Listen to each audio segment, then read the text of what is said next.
Hi friends, how are you today? So this is day 3 of hat day. It's Wednesday, and so I have my LSP hat. That is Lumpy Space Princess from Adventure Time. For those of you who don't know, and she's my favorite character. One reason is because her boyfriend's name is Brad. My husband's name is Bradley. And then she talks like this, and she's just really funny the way she talks, and it just cracks me up. So one year for Halloween, I dressed as LSP, and so I have the hat, and every once in a while I get to get it out and put it on. So today I decided that LSP was going to make the scene for Hat Week.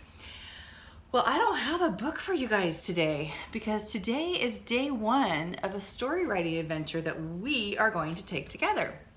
Every Wednesday we'll be working on one of the elements of the story. So we know we've studied all this stuff. These are all the things that are going to be in the story that we write. And today we're focusing on setting. And if you remember correctly, pardon me as I lean over again. If you remember correctly, setting is where and when the story happens. We studied setting like 2 weeks ago when we explored this story, Going West by Laura Ingalls Wilder.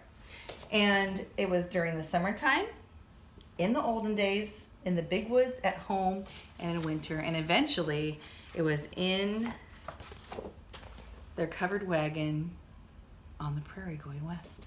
So we have explored this a little bit already. And today that's where we're going to focus our lesson on, is where and when the story that we write is going to take place. We're not going to talk about character until next week.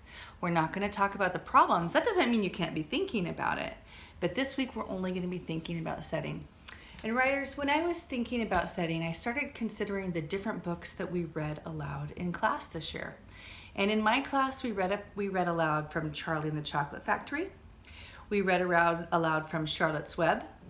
We read aloud from Danny, Champion of the World. We read aloud from The Boxcar Children. And all of those stories, we can think about what was happening at the place where those stories took place. I wanted to focus on Danny, Champion of the World, though, because in Danny, Champion of the World, Roald Dahl takes about, I'm going to say 5 or 6 chapters just to tell us about the world that Danny was growing up in.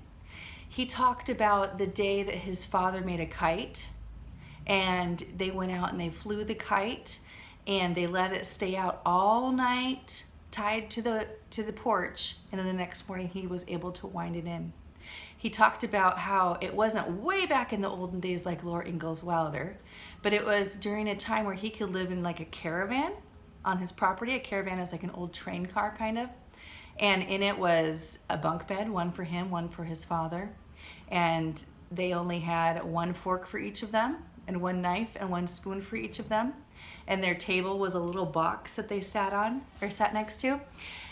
He talked about the great fields around them that they had, the rolling fields everywhere, and how some of those fields were owned by rich people. He talked about how his father would spend all kinds of time telling stories, and he said, my father was not an eye smiler, or was not a mouth smiler. He was the kind of person who smiled with his eyes. And you saw a twinkle in his eyes. Can you make your eyes twinkle right now? I'm a mouth smiler. I'm a whole face smiler. Everything. My nose goes up, my eyes get crinkly and everything. So when I smile, everything kind of like goes like that. But more than anything, Roald Dahl spends time just making sure that we understand that the world that Danny lived in was safe. It was comfortable. It was predictable. It was reliable. He talked about how his father would tell stories, and that's where the BFG came from. He would spend nights just elaborating on these really amazing stories about the big friendly giant running through the fields and putting dreams into children's ears. He talked about how his father wouldn't let him go to school until he was able to take apart a carburetor and put it back together. And so he went to school 2 years late. He talked about how he would lay in bed at night and the sound of the apples dropping onto the top of the caravan and how that made him feel safe and comfortable. And he wrote about how his father would take him on adventures like making a hot air balloon and lighting it, and then it would fill up with heat that floated through the night. So he talked about that safe and wonderful world that he had. And so that's when the story starts to take place and the problem happens. It's different than that. It changes the setting altogether because suddenly Danny's problem is that he is thrown out of his world. And there's a problem because his dad doesn't come home one night. And so today we're going to work on setting the scene, making the setting for our story. The prompt we have is, one day my video game machine wouldn't turn on. I tried to fix it by checking the connections, but when I peeked behind the TV, there was a hole in the wall. I knew I probably shouldn't, but I reached into the hole. Then my whole body was sucked right through the magical portal. When I got to the other side, this is the incredible world I saw. So before you start doing your serious writing, you need to copy that part down. And you're lucky, my friends, because I actually put it in the description down below in this YouTube video. And if you're in my class, it's also in the class dojo. So you can just copy it right from there. And it's not cheating if your brother, sister, aunt, uncle, grandma, grandpa, or mom or dad write that for you. Because that's not where I want you to spend your energy. That should be at the very beginning of your story because it helps to set the scene too. It's part of the setting. But the next part is where I really want you to spend your energy. So you need to do some thinking about what the world is that you're going to go into. And so I started thinking about, ooh, I know. Mr. Littlejohn talked about getting pulled into space, which would be pretty awesome. He talked about how he accidentally grabbed onto a cord and it pulled him through the wall. And when he got to the other side, it was pulling him through space at light speed. And he was heading towards a planet. And so he talked about what it looked like there. You could go into a candy world.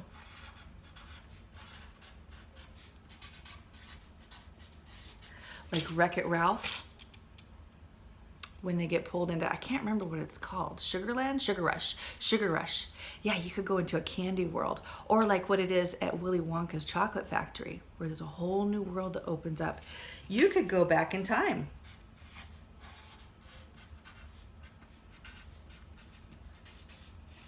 And you could explore something that's already happened and what it would be like for you to be back in time. It could be in the 60s. It could be in the 80s. It could be way, way back in the very, very olden days before they had electricity. You could go back to Laura Ingalls Wilder's time. You could go back to the time where there are kings and queens in England. So you could go back to one of those times. Or, I know that some of you are going to like this one. You could go into a Minecraft world. And you could get pulled into Minecraft, or you could get pulled into Roblox. You get pulled into one of those places where you're suddenly in a computer world. If you've seen the movie Tron, kind of like getting pulled into Tron. What would it be like to actually be in there? You get pulled into Animal Crossing. Another video game, or any video game that you can think of. You could get pulled into that. Excuse me, I had a little frog in my throat. You could get pulled into, let's see, another country.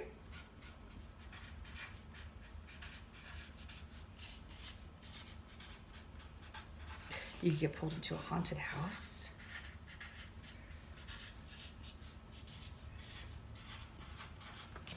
You can get pulled into any place that you want. You get pulled into the mountains. You get pulled to an island. You get pulled to the end of the rainbow. Anything that you can think of, that's where you're going to go. All right? So think about that for just a moment. Where do you think you would like to go? Maybe it's the land of mustaches. I don't know.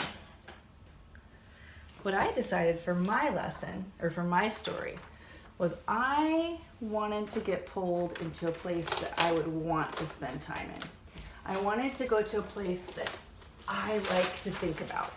I don't want to go to a scary place. That's me personally. I don't want to be in a scary place. I wanted to go to some place that felt a little bit like a vacation. So my world that I'm going to is right here. And I've already written it because I didn't want to take a whole bunch of time doing that. I want to cut you loose very soon so that you can do this yourself. Suddenly, I found myself on a mysterious island.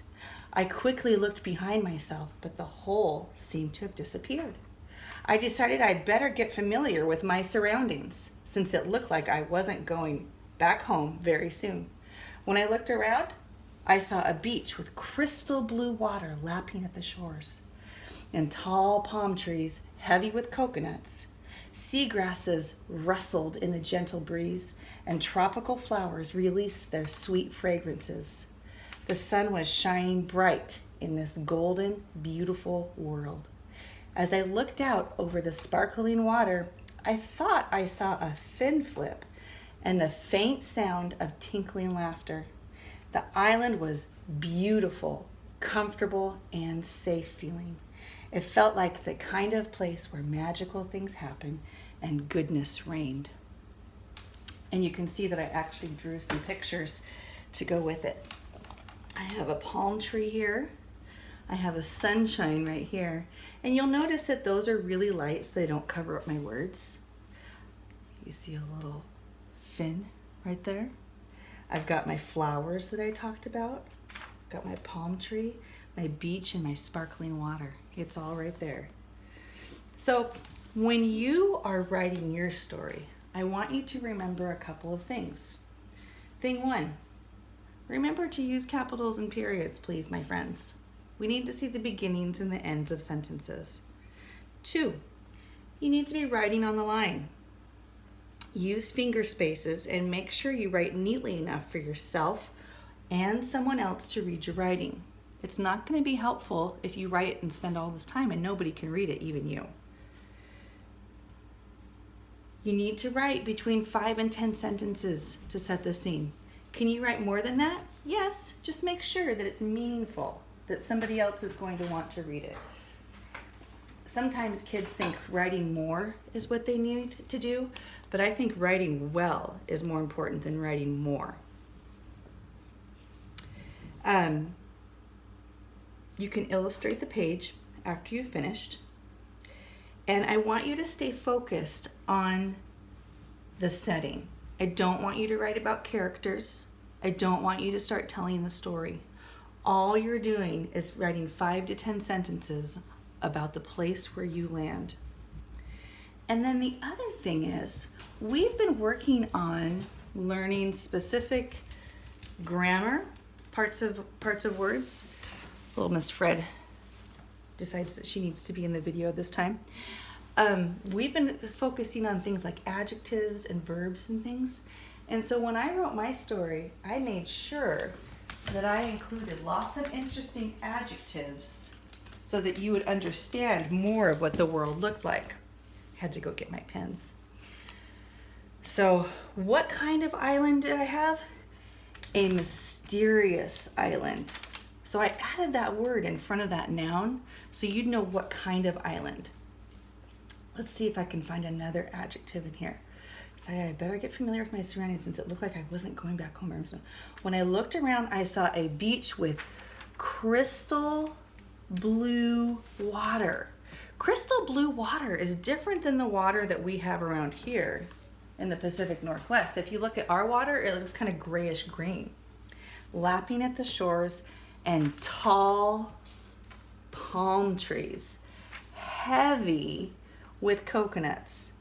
Seagrasses rustled in the gentle breeze, and tropical, what kind of flowers? Tropical flowers. So all of those words are giving clues to what kind of world I'm living in, or I landed in. Tropical flowers release their sweet fragrances. So how did those things smell? They smelled sweet. The sun was shining. How was it shining? Bright. In this golden, beautiful world. As I looked out over the sparkling water, so there's another way that I'm describing the water. It's crystal blue and sparkling. I thought I saw a fin flip and the faint sound of tinkling laughter. Faint means quiet, and tinkling is going to be like bells ringing. The island was beautiful, comfortable, and safe feeling. It felt like the kind of place where what kinds of things? Magical things happened and goodness reigned. So now I'm going to go through and just highlight a few of the verbs I picked to make it sound a little bit more interesting. To get familiar with my surroundings since it looked like I wasn't going back home very soon. I looked around, I saw a beach with crystal blue waters lapping at the shores. So they're not crashing. They're just kind of just quietly lapping at the shores. The tall palm trees heavy with coconuts, seagrasses rustled. You can hear something rustle. And the gentle breeze and tropical flowers released. So this is all what they're doing. Their sweet fragrances. The sun was shining. So what was the sun doing? It was shining bright in this golden, beautiful world. As I looked out over the sparkling water, I thought I saw a fin flip and the faint sound of tinkling laughter. So flip would be another verb that's interesting. The island was beautiful, comfortable, and safe feeling. It felt like the kind of place where magical things happened and goodness reigned. So reigned is another verb that's an interesting one. I didn't highlight every single verb, just the ones that I think added to the story. So today, your job, my friends, is to write your setting. Get your story started. And if you're in my class, I would love for your family member, your mom, dad, grandma, grandpa, aunt, uncle, brother, sister, whoever is working with you, to take a picture of it when you're done and send it to me so I can see what you have done and be excited to read the next part of your story.